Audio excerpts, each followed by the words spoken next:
హన్మకొండ జిల్లాలో మ్యాక్స్కేర్ హాస్పిటల్ సామాన్యుల జీవితాలతో చెలగాటమాడుతూ నేడు ఏకశిల హాస్పిటల్ పేరు మార్చుకొని ఎనలేని అక్రమాలకు పాల్పడుతుంది. అవినీతి అక్రమాలే ధ్యేయంగా సామాన్యుల జీవితాలతో చెలగాటమాడుతుంది.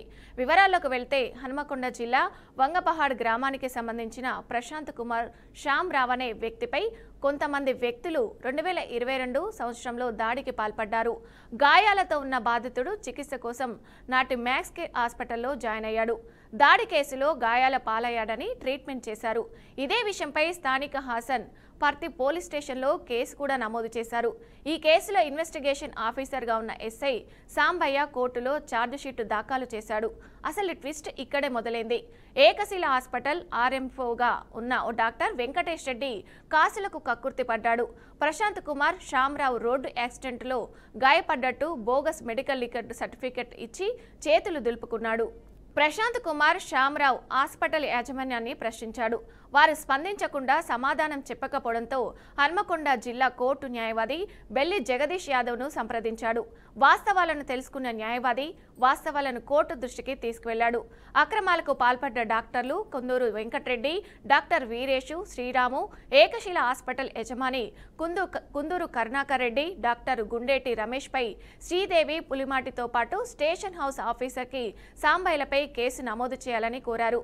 దానికి స్పందించిన కోర్టు చర్యలకు ఆదేశాలిచ్చింది. కోర్టు ఆదేశాల ప్రకారం కాసులకు కక్కుర్తిపడి వైద్య వృత్తిని అపవిత్రం చేస్తూ అక్రమాలకు పాల్పడ్డ డాక్టర్తో పాటు హాస్పిటల్ యజమానిపై పలు సెక్షన్ల కింద హన్మకొండ పోలీస్ స్టేషన్లో కేసు నమోదు చేశారు. ఇదే అంశానికి సంబంధించి పూర్తి సమాచారం మా ప్రతినిధి రవీందర్ లైవ్ లో అందిస్తారు.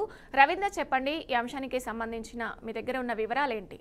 ఏదైతే హన్మకొండ నగరంలో ఉన్నటువంటి మ్యాక్స్కేర్ హాస్పిటల్ చాలా ఎంతో స్టార్టింగ్లో ఉత్సాహంగా ఆర్భాటంగా ఇనాగ్రేషన్ చేసిన తర్వాత క్రమక్రమేణా దాని మీద ఉన్నటువంటి ఆరోపణలు అయితే బయటకు వస్తున్నాయి. మొత్తం మీద కుందూరు కరుణాకర్ రెడ్డి అని దాని వ్యవస్థాపకుల ఓనరు, ఆయనే ఆర్టీఓ ఆఫీస్లో ఎంవీఐగా ఉండి అక్రమార్జనకు పాల్పడుతున్నాడన్న ఉద్దేశంతో ఏసీబీ అధికారులు ఎవరైతే ఉన్నారో రైడ్ చేసి ఆయన పట్టుకోవడం జరిగింది. అక్రమాస్తుల కలిగిన కేసు కింద ఆయన ఆ రోజుల్లో అప్పుడు జైలు పోవడం జరిగింది. తర్వాత వాలంటీర్ ఈ హాస్పిటల్ నెలకొల్పాడు. కొంతమంది పార్ట్నర్షిప్ తీసుకొని కూడా ఆయన ఈ ఏదైతే హాస్పిటల్ తద్వారా ఏదైతే చాలా బిల్లు, హెవీ బిల్లు అంటే రూపాయలు 200 రూపాయలు అదనంగా వసూలు చేస్తూ పాల్పడుతున్నటువంటి సందర్భం అనేక ఆరోపణలు వచ్చినాయి. మొత్తం మీద కూడా ట్రీట్మెంట్ చేస్తే చనిపోయినటువంటి వ్యక్తులు కూడా ఎంతో మందిని అంటే తెలిసి డాక్టర్లు కాకపోయినప్పటికీ ఎంబీఏ, ఎంఎస్ తర్వాత ఆర్ఎంపీలతోని కాంట్రాక్ట్ విలేజ్ల నుంచి తీసుకొని వచ్చి కూడా ట్రీట్మెంట్ సరిగా చనిపోయిన సందర్భాలు అనేకం ఉన్నాయి. దానిలో రాస్తారోకోలు దాని మీద దాడి చేసిన సందర్భం కూడా అనేకమైనటువంటి విషయాలు వెలుగులోకి వచ్చినాయి.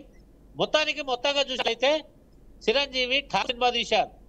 ఆ ఠాగూర్ సినిమాలో చనిపోయిన వ్యక్తిని హాస్పిటల్ తీసుకపోతే ఏ విధంగా బిల్లుతారో చనిపోయిన వ్యక్తి కూడా ఇదే విధంగా సేమ్ ఆ హాస్పిటల్కి తీసుకెళ్లి ట్రీట్మెంట్ చేయమంటే వాళ్ళు 10 రోజులు అట్లే చనిపోయిన వ్యక్తిని పెట్టుకొని దాదాపుగా 25 లక్షలు చేస్తే మళ్ళీ సేమ్ అదే టీం వాళ్ళంతా వచ్చి కూడా అక్కడ ధర్నా చేసి దాని మీద దాడి చేస్తే ఆ సందర్భంలో 50 లక్షల రూపాయలు కూడా తిరిగి జరిగింది. అంటే హాస్పిటల్ సైతం వీళ్ళు సేమ్ డైలాగ్ వెలుగు చేశారు. ఏమైనప్పటికీ కూడా దీని ఆరోపణలు అనేకం ఉన్నాయి, దీనిపైన మొత్తంగా కూడా చూసినట్లయితే మొత్తం ఒక గూడుపుటాని వ్యవస్థగా డాక్టర్లు పనిచేస్తున్నారు. పర్ఫెక్ట్ ఎంబీబీఎస్లు కానీ పీజీలు కానీ చేసిన వాళ్ళైతే ఎవరు లేరు. అంతా కూడా బిఏ, ఎంఎస్ ఆరోపణలు రద్దు చేయాలనే అంశంలోకి వచ్చినట్టు అప్పుడు ఆ తర్వాత మ్యాక్స్ కేర్ ఇది కలిసి రావడం లేదు, దీని మీద అనేకమైనటువంటి కేసులు ఉన్నాయనే భావనతోని ఏకశిల హాస్పిటల్ గా మళ్ళీ కొత్త హాస్పిటల్ లాగా మళ్ళీ నేమ్ రిజిస్ట్రేషన్ చేసుకోవడం జరిగింది.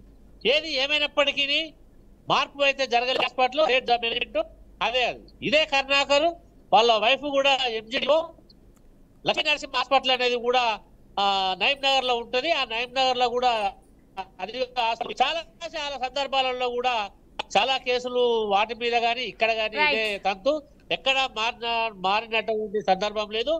మహిళల పట్ల కానీ ఎవరి పట్ల సానుకూలత లేకుండా మొత్తం మీద అక్రమార్జనకి అలవాటు వ్యక్తులు చాలా మంది ఉన్నారు. మొత్తం మీద ఏదైతే అసలు థ్యాంక్ యూ రవీంద్ర.